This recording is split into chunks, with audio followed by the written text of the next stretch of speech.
Vivre FM, la vie des associations. Podcast. La vie des associations est aujourd'hui consacrée à l'association RM Boxing. Et pour nous en parler, j'ai intérêt de faire gaffe à mes os. Moi, aujourd'hui, faut pas que je dise n'importe quoi, parce que c'est des vrais sportifs qui jouent du poing, du coude, du pied, donc faut pas rigoler. Mais peut-être qu'on pourra quand même un peu rigoler avec eux. Il s'appelle Rachid Saadi. Bonjour Rachid.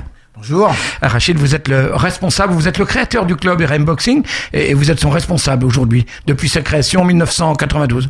Oui, tout à fait. D'accord. On parlera dans un instant de tout ça avec vous. Florence Delaroche est sportive. Elle, vous êtes grande championne. On parlera de vos titres tout à l'heure parce que c'est impressionnant d'avoir une grande sportive face à soi.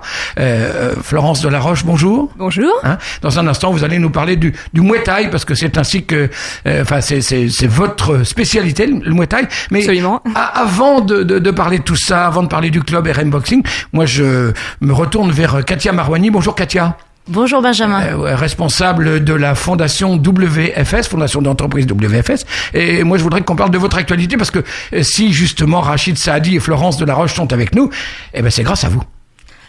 Tout à fait. Rachid, ça fait déjà 4 ans qu'on le connaît et qu'on soutient son programme d'action citoyenne auprès des jeunes, qui est un véritable levier d'insertion pour les jeunes qu'il emploie dans son club avec le programme Andy Mouet, avec l'action de la journée des droits de la femme le 8 mars, et puis de son programme auprès des jeunes dans les prisons de réinsertion sociale. Donc c'est un programme vraiment vaste et très riche et qui apporte beaucoup de bienfaits aux jeunes des quartiers de Saint-Ouen, notamment. Dont on va reparler, Katia, dans un instant. Est-ce que vous avez une actualité quant à la fondation WFS en ce moment dont vous souhaiteriez nous parler ? Effectivement, on a une double actualité.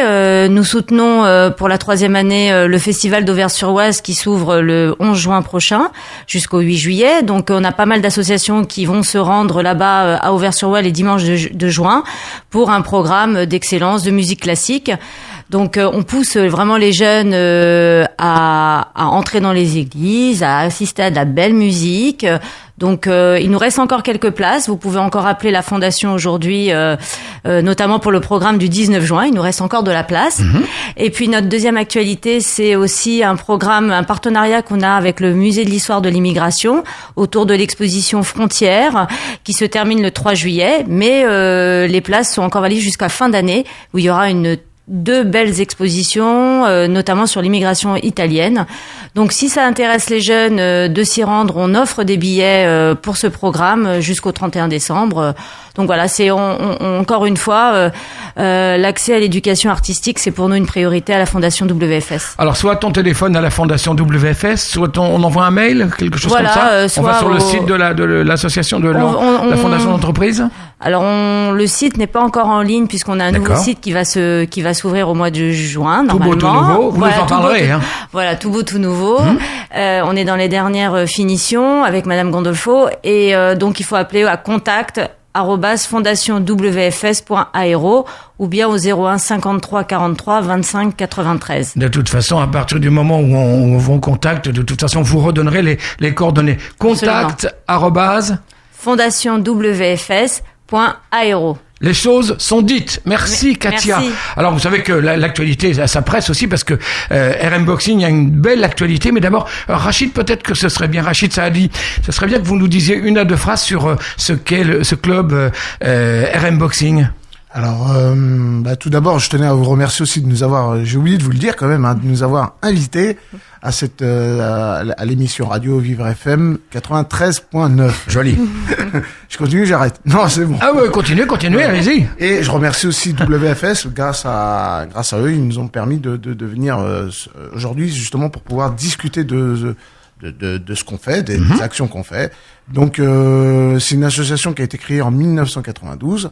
Donc on attaque cette année, la saison, la 25e saison à partir de janvier 2017. Voilà. Donc ce sera la 25e saison au sein de... Alors, rassurez-nous, c'est une association pacifiste parce que on entend RM Boxing d'un côté, après on entend on attaque la 25e année. Oui, que les choses soient dites.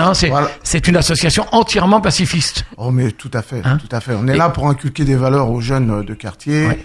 Et surtout en parallèle avec des actions bien spécifiques, entre autres les actions éducatives, les actions féminines, bien entendu. Parce que la boxe féminine, c'est super important. On a une section qui a plus d'une centaine de filles, d'où la grande locomotive, vous l'avez juste en face de vous. Voilà, Florence Delaroche. Je salue la grande locomotive. Voilà. À la veille de la grève SNCF, je la salue. Oui, c'est bien tombé. Voilà. Et en parallèle, donc, on a plusieurs actions, donc l'éducation, l'éducatif, la féminité, la détention, l'endimouet.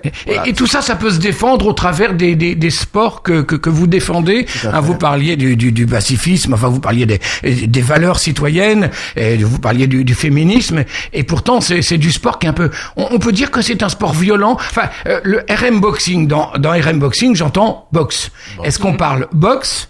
Est-ce que c'est ça? De toute façon, oui, c'est sûr. Hein. Après, c'est surtout un bien-être au départ, un bien-être, avoir confiance en soi-même, parce que c'est surtout ça. Hein. Et ce que recherchent beaucoup les femmes, les filles, les jeunes filles, c'est surtout pouvoir se défendre. Pouvoir se défendre, donc, quand même. Oui. Après, voilà, on est. Mais au-delà de ça, on inculque des valeurs, de respect, de non-agressivité, de discipline. Voilà, c'est les mots d'ordre. Hein.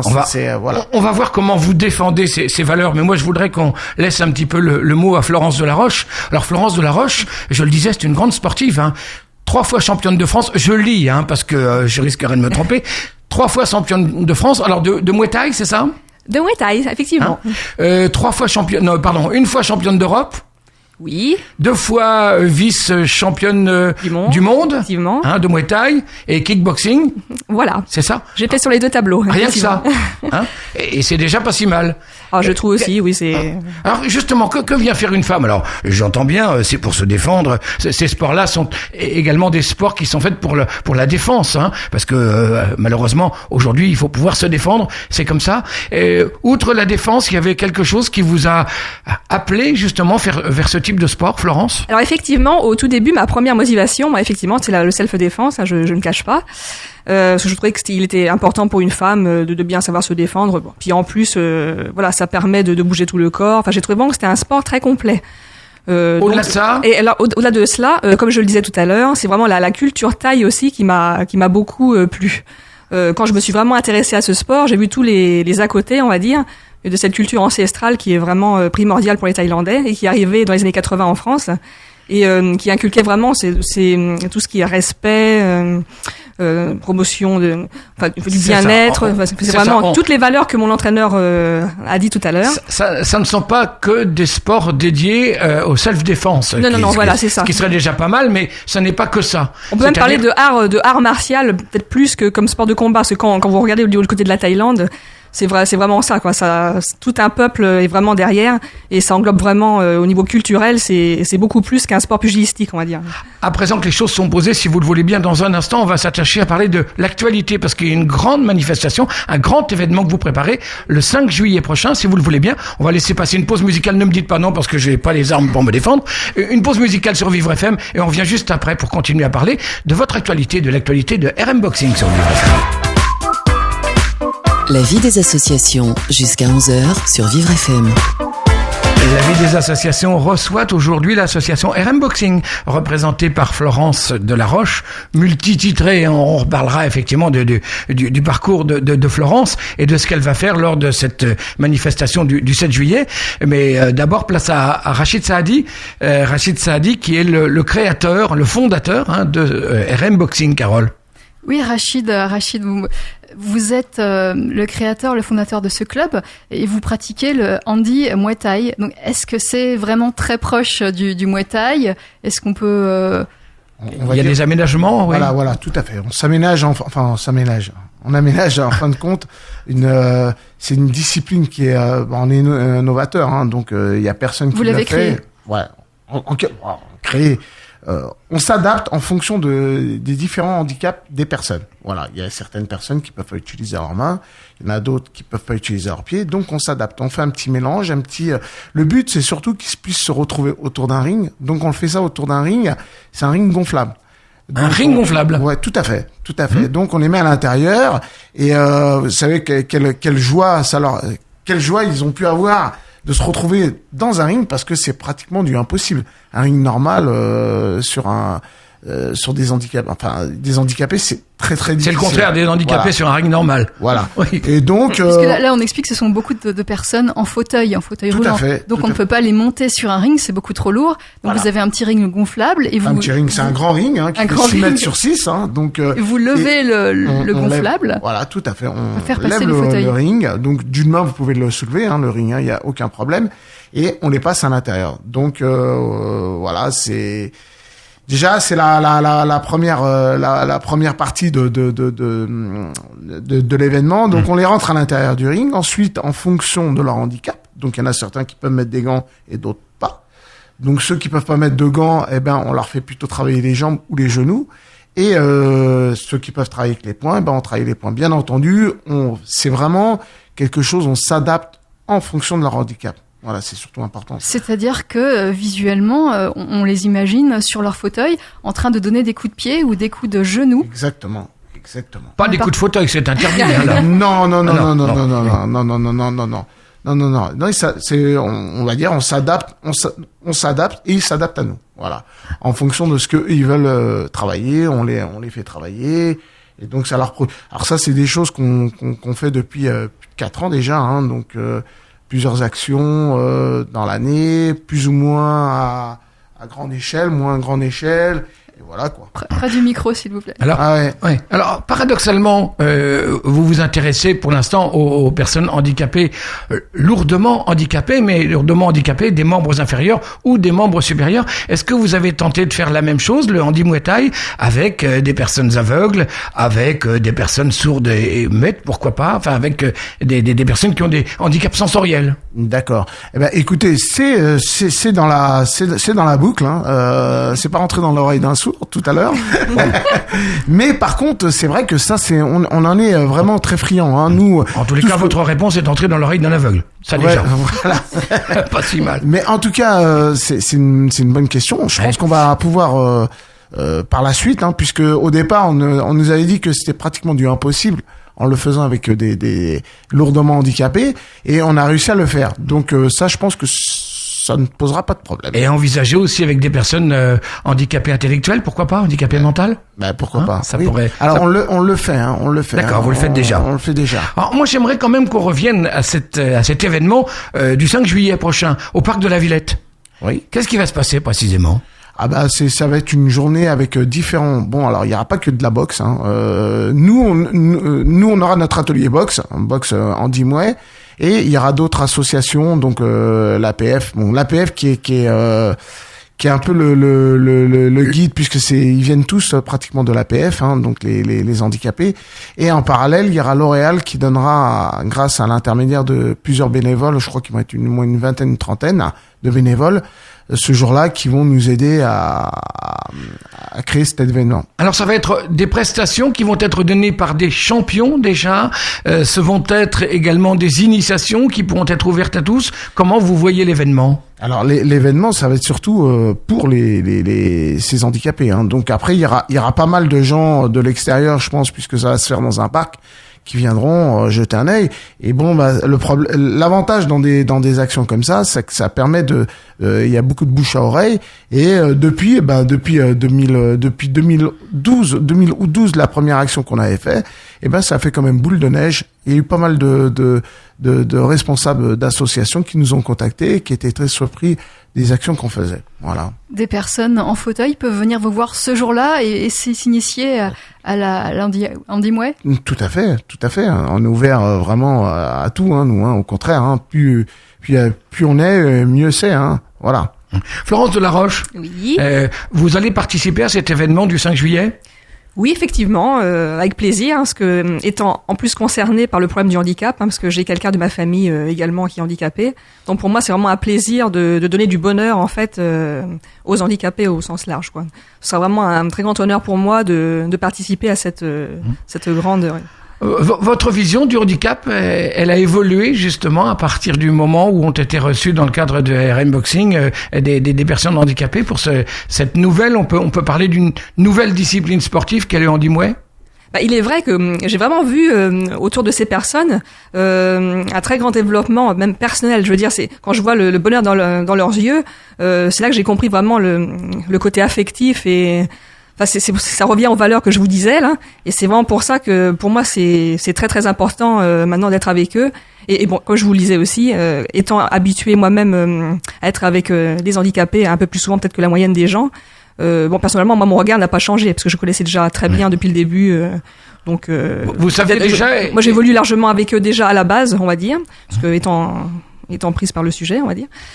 Donc pour moi, c'est vraiment un très grand honneur. Ça, j'arrête pas de le dire. Je suis très très contente que Rachid Saadi a eu l'idée d'être le précurseur de ce genre d'initiative. Vous saviez déjà, vous connaissiez déjà le handicap et vous imaginiez déjà, est-ce que vous avez soufflé dans l'oreille de Rachid Saadi en lui disant peut-être il y a peut-être des choses à faire que le Muay Thai puisse s'adapter de telle façon à ce que le Muay Thai puisse s'adapter aux personnes handicapées? Il est vrai qu'on a parlé ensemble, mais j'avoue que c'est Rachid qui a eu la première fois l'idée de monter toutes ces expériences avec le handi Muay. Et effectivement, il a vraiment eu très très raison. Pour moi, c'est magnifique ce qu'on a réussi à faire. Le 5 juillet, au parc de la Villette, on va vous voir combattre. On dit combattre, d'ailleurs, oui, on dit comme ça. On dit combattre, c'est ça, oui. Ça ne changera pas, donc ça handi Muay, ça ne changera pas la donne. D'accord. Mais effectivement, initiation, démonstration. Il vous arrive de combattre avec des personnes handicapées et de vous être mise vous-même en situation de handicap? C'est vrai qu'il faut pas croire, hein. Les handicapés, des fois, ils ont une bonne frappe, hein. Donc, faut faire attention malgré tout, hein. C'est pour ça, comme je le disais, pour moi, il y a pas d'handicapés ou non handicapés. Quand on est tous ensemble, voilà, c'est la loi du sport qui reprend le dessus et que le meilleur gagne. Voilà, on va dire ça comme ça. Il y a des compétitions en Muay Thai, par exemple. Ça se fait aussi dans ce domaine-là, ou dans handi Muay Thai, par exemple. Il y a déjà des compétitions. Alors, pour l'instant, c'est vrai que on est vraiment, comme on disait, les précurseurs, donc faut que tout ça se mette en place. Ouais. Mais après tout, pourquoi pas? On a bien le handi, c'est bien olympique au niveau du sport. Absolument. Olympique. Les Jeux paralympiques, ça existe, voilà, absolument. Et pourquoi pas le handi Muay Thai un jour aux Jeux paralympiques. On reparle de tout ça dans un instant. On est avec vous jusqu'à 11h pour parler de RM Boxing et de ses actions. Ce qu'on va continuer à faire après une pause musicale sur Vivre FM. Jusqu'à 11h, la vie des associations sur Vivre FM. Aujourd'hui, Vivre FM donne la parole à l'association RM Boxing et à Florence Delaroche et Rachid Saadi pour nous parler des différentes actions de RM Boxing. Carole. Florence, on n'a pas tout à fait expliqué, on l'a expliqué mais trop succinctement ce qu'était la Muay Thai. Est-ce que c'est proche de la boxe Thai par exemple? Alors en fait, Muay Thai et boxe Thai, c'est deux synonymes. Muay Thai, c'est plus qu'on est en Thaïlande, voilà, c'est le vrai terme, c'est Muay Thai. Du coup, nous, en France, on l'a repris aussi. Mais alors, donc, pour expliquer un petit peu ce que c'est, de toute façon, il y a beaucoup de jeunes, comme cette boxe est arrivée dans les années 80. Elle a fait fureur dans les quartiers et même ailleurs. Maintenant, c'était très, très vite démocratisé. C'est une boxe qui se boxe avec les poings, avec les pieds, avec les coudes et avec les genoux. Et donc, avec les oreilles, qu'est-ce que vous faites? Rien. Ça ressemble au kickboxing. C'est ça, c'est du kickboxing. Voilà, c'est du kickboxing et on retrouve certaines. Il y a pas de souci. Hein, c'est parce que pareil, sauf que nous, c'est la plus complète du fait qu'il y a les coudes et les genoux et les projections en plus. Quand on en parle comme ça, tout à l'heure, Rachid Saadi nous disait quand même, effectivement, il y a des règles, on apprend les valeurs citoyennes, mais quand on se dit qu'on peut boxer avec les coudes, avec les pieds et avec les mains, je sais pas quoi, avec la tête, peut-être pas, mais en tous les cas, on peut jouer de beaucoup de membres. On se dit que où sont les règles dans tout ça? Si, parce qu'en fait, c'est quand même très codifié. Hein. Puis en fait, les coudes, c'est vraiment quand on est en classe professionnelle, en classe A, comme nous on dit. Donc pour le reste, pour les petits jeunes qui démarrent, admettons, en plus ils sont très protégés, il y a les plastrons, il y a même moins de... On est harnaché oui, quand même, on peut dire ça comme ça. Quand on débute, quand on commence les premiers combats, on est enclassé, on a les protections tibia, les protections, donc le plastron central, avec le casque, donc il y a vraiment que du plaisir pour les gens, quoi. Ils ne se font pas trop mal, on va dire. Après, en classe B, on enlève le bas, on va dire, les petites protections tibia. Et après, en classe A, là, il y a tout. Avec, bien sûr, les petites coudières pour les coudes en France. Parce que quand on est à l'étranger, on peut évoluer sans coudières. Mais ce que je veux dire, c'est qu'en fait, paradoxalement, il y a moins de blessés chez nous, pas dans les sports pieds-poings, quels qu'ils soient, qu'en football, admettons. Ou en tennis avec les tendinites, vous voyez ce que je veux dire. Donc paradoxalement, c'est pas ce que les gens peuvent penser. Évidemment, c'est une activité pugilistique, hein, donc c'est l'art du combat comme cela veut dire. Mais les gens, au contraire, il y a de plus en plus de gens qui viennent à nous. parce qu'ils ont trouvé que c'était vraiment un art de vivre. En plus, surtout pour les femmes, elles viennent beaucoup pour ne serait-ce que soit pour perdre du poids ou aussi pour avoir le côté self-défense. Mais il y a vraiment de tout chez nous, quoi. Ça attire un public vraiment très très large, quoi. Justement, vous êtes une championne et c'est un sport de combat. Est-ce que c'est pas difficile de commencer? J'imagine qu'il y a beaucoup plus d'hommes au départ. C'est vrai que moi, à mon époque, quand j'ai débuté, il y avait quelques filles, mais c'est vrai que c'est une très petite minorité. Et maintenant, je vois dans mon club, on est presque à 100 filles. Maintenant, ça s'est vraiment démocratisé. En 10 ans, ça a pris une ampleur. D'ailleurs, le niveau des combats féminins, je parle pour ma paroisse, je m'excuse. C'est vraiment très très développé. Et il y a un niveau même technique qu'on ne voyait pas avant. Il y a 15-20 ans. Bon, c'est vrai que c'était le balbutiement des femmes en Muay Thai et en kickboxing et tous les arts. Et là, maintenant, franchement, je ne vois plus de différence avec les hommes. On s'entraîne tous ensemble. On peut faire des combats mixtes ou pas? On les fait pas? Nous, à l'entraînement, on se donne tout le monde tourne avec tout le monde. Les classés avec les classes A, enfin les pros avec les semi-pros, avec et les hommes avec les femmes? Ah oui, surtout, au contraire, il n'y a pas de souci. Au contraire, il y a un respect mutuel et je trouve ça mène que du positif, ne serait-ce que, voilà, au niveau de, comment je pourrais dire ça? Oui.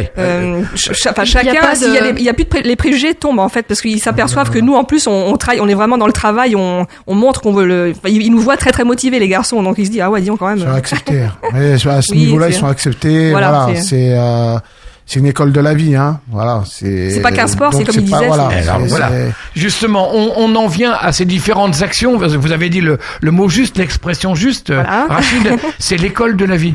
Oui. Voilà, c'est l'école de la vie. Donc, en parallèle, il y a plusieurs générations qui se côtoient au sein de la structure, hein. Donc, on a les jeunes qui démarrent à partir de 3-4 ans. On en a certains qui ont 50, 60 ans. Donc, c'est différentes générations. Après, en parallèle, bien entendu, la section RM Boxing a fait plusieurs actions sur différents publics. Donc, il y a les éducatifs.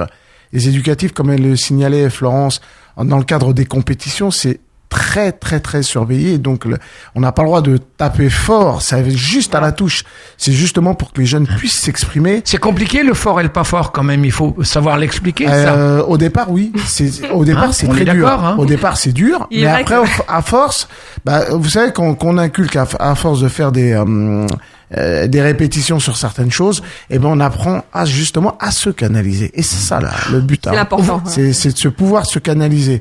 Donc voilà. Vous le voyez, Rachid, l'incidence sur la jeunesse, sur ces jeunes que vous prenez en main, par exemple. Vous voyez le changement de mentalité qui s'opère, le changement de conduite qui s'opère chez certains de ces jeunes. Chez nous, on arrive justement à les canaliser justement par rapport à ces choses-là. Moi, je vois certains parents qui me disent, depuis que alors de toute façon, nous, l'avantage qu'on a dans ce genre de sport, c'est qu'on a deux sortes de publics. C'est-à-dire qu'il y a le jeune qui est trop impulsif, qui veut trop en donner, qui a les poings, les jambes qui bougent, et justement, on arrive à le canaliser. Et par contre, celui qui est renfermé, qui reste, qui a toujours des problèmes, là justement ça va lui permettre de pouvoir s'exprimer. Voilà. Mais celui qui n'est pas sûr de lui, est-ce qu'il va pas se retrouver mangé par celui qui est très impulsif? Non, du tout. Non. Justement, c'est un peu ce qu'on veut, c'est surtout l'entraide. L'entraide, c'est l'école de la vie. C'est ça là, le plus important, c'est de pouvoir chaque point donner son opinion, donner, vous savez, comme on disait tout à l'heure avec les femmes et les filles mixtes, mais justement, ou sinon les filles elles progresseraient jamais, parce que c'est vrai que les garçons au départ ont plus l'habitude. Ouais, ils ont l'habitude, du contact. Mais en parallèle, justement, grâce à des actions comme on fait, hein, la mixité, c'est ça, hein, c'est justement le savoir-faire. Et même là, on voit, par exemple, depuis maintenant plus d'une quinzaine d'années, Florence elle est au sein de notre structure. Maintenant, ce qui est marrant, c'est qu'au départ, c'était beaucoup de garçons qui lui donnaient des explications, de lui dire voilà, faut pas faire ci. Mais maintenant, c'est devenu un peu le contraire. D'accord. Donc, beaucoup de garçons viennent et demandent à Florence, alors comment que ça se passe, comment qu'il faut mettre la garde. Et justement, nous, on a un rôle d'éducateur. au sein de notre structure. Et là, c'est super important. Alors, Rachid, moi, je voudrais que vous nous parliez de ces actions et justement, en direction de qui vous organisez vos actions. Alors, vous parliez des éducatifs, c'est-à-dire les scolaires, j'imagine, les tout jeunes. Aussi, la grosse section féminine qu'on a, donc, d'où plus d'une centaine de filles. Donc, on fait même un événement qui se déroule depuis plusieurs années à l'occasion de la Journée de la Femme. On fait un événement. Le 8 mars. Et ouais, c'est le 8 mars, mais nous, en général, on fait le 5, le 6, le 7, le 8, ça dépend des années. Et cette année, c'était le 5. Et entre autres, WFS, notre partenaire privilégié, nous soutient dans cette action, la fondation et WFS. Après, en parallèle, on a la section Handi-Mouet, on a la section... alors, on fait des actions aussi des jeunes, pour les jeunes. Rachid, je vais vous interrompre un petit peu. Vous disiez que vous faisiez des actions en direction des jeunes des quartiers, si j'ai bien compris. On va reparler de tout ça, évidemment. On a encore quelques minutes pour le faire. On va s'offrir une pause musicale et revenir juste après sur Vivre FM. Jusqu'à 11h, la vie des associations sur Vivre FM. Il ne nous reste que quelques minutes à passer en compagnie de RM Boxing, représenté par Rachid Saadi et Florence Delaroche. Moi, j'aimerais que vous nous disiez un petit peu les personnes vers lesquelles vous allez. Je sais que vous organisez des actions, donc on l'a dit, notamment sportives vers les personnes handicapées, mais également vers une population dont on parle assez peu, justement, dans un cadre sportif. Oui, ouais. Donc justement, vous faites bien de nous le rappeler. On intervient en détention, donc dans différents quartiers, différentes centrales et différentes maisons d'arrêt. Et donc nous avons un super projet qui s'appelle Double Impact. Donc ce projet qui permet justement à des jeunes de quartier de pouvoir aller en détention et savoir qu'est-ce que la détention. Est-ce que c'est si beau et si facile que ça? Il y a des jeunes qui pensent ça? Oui. Ouais. Malheureusement, faut qu'ils soient vraiment désespérés alors, parce que sinon on peut pas penser que la prison ce soit je sais pas, non, mais un endroit à fréquenter. Dans les quartiers, je pense que surtout ils ont une mauvaise. Ils pensent que c'est la bonne chose sans être la bonne chose. Voilà. Ils veulent ressembler aux anciens. Ah oui. Voilà. Donc c'est un carnet d'adresse. Voilà. On a été, j'en ai été telle prison. Voilà, on ressort, on est encore plus costaud face. C'est ça. Des vrais. Alors en gros, c'est. Voilà. Et donc nous avons Donc nous avons un projet qui s'appelle Double Impact, et ce projet nous permet d'aller inculquer des valeurs de notre sport, justement, au sein de la détention, afin de leur expliquer les valeurs que l'on porte, c'est-à-dire que de respect, de non-agressivité, de discipline, tous ces fondamentaux qui font que on apprend surtout à respecter la personne qui est en face de nous, que ça soit surtout en détention. Je pense que c'est une chose qui est super importante. Et après, en parallèle, on ramène aussi des jeunes pour justement savoir qu'est-ce que la détention, quoi. Voilà.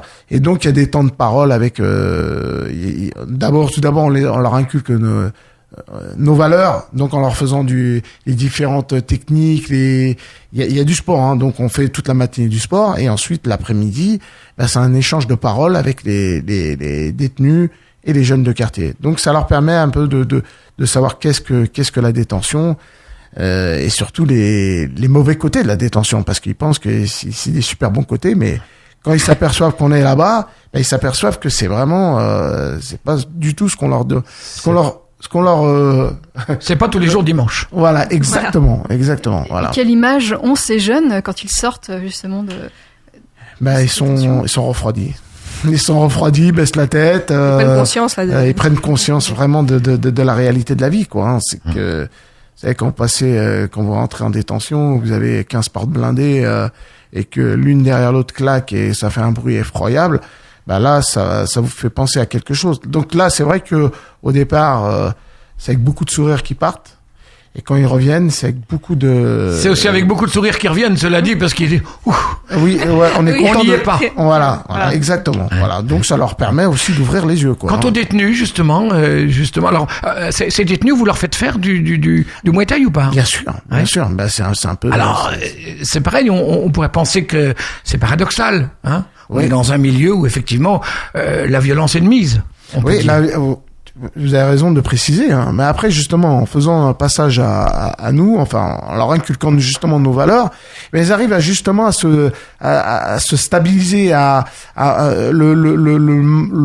l'agressivité qu'ils ont en eux, donc dans le fait d'être en détention, et ben justement, ça leur permet, grâce à ce que l'on inculque, donc de pouvoir se canaliser, de pouvoir retenir ses coups, voilà, c'est les fameuses bases que je disais tout à l'heure un peu, qu'on leur inculque tout simplement. Voilà. Est-ce qu'il n'y a pas des gens qui sont contre ces initiatives, par exemple les autorités pénitentiaires qui seraient contre, puisque on leur apprend également à se canaliser, mais aussi à être meilleurs en combat?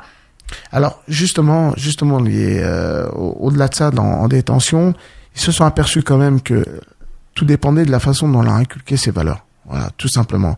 Et vous savez, pour pouvoir rentrer en détention, faut quand même avoir un sacré. On a prouvé que ça les canalisait, et surtout le fait que nous, lorsqu'on intervient dans des situations avec eux, et ben que lorsqu'on partait, et ben ils étaient canalisés, les jeunes. Les jeunes et les détenus, quoi, hein. Surtout là, ils sont aperçus qu'il y avait moins de tension entre eux, que c'est un sport. Alors c'est un sport individuel, mais c'est un sport collectif. Et sans le collectif, vous pouvez pas progresser. Et donc ils se sont aperçus qu'il y avait un fameux vivre ensemble. Vivre ensemble. Les tensions, elles proviennent comment? Ben, les tensions, elles proviennent lorsque chacun veut faire ce qu'il a envie de faire. Lorsque vous êtes là avec un groupe et vous leur dites, ben voilà, vous êtes ensemble. Mais vous pourrez pas avancer sans l'aide de l'autre. Pour rester ensemble. Voilà. Et donc, c'est un travail. C'est un sport collectif, c'est un sport individuel, mais sans le collectif, il peut pas marcher. C'est une belle leçon. C'est un travail de longue haleine que vous faites avec ces détenus de Saint-Maur, c'est ça? Entre autres, on intervient dans une centrale à Saint-Maur du près de Châteauroux, Condé-sur-Sarthe, une autre centrale, Réau, et le quartier femmes Fleury-Mérogis. Voilà. Donc c'est différent pour les femmes? Alors c'est pareil, hein. On pense que alors les femmes ont toujours un pouvoir. Elles veulent toujours être un peu. On dit que on a quand même un peu plus de mal à les canaliser que les hommes.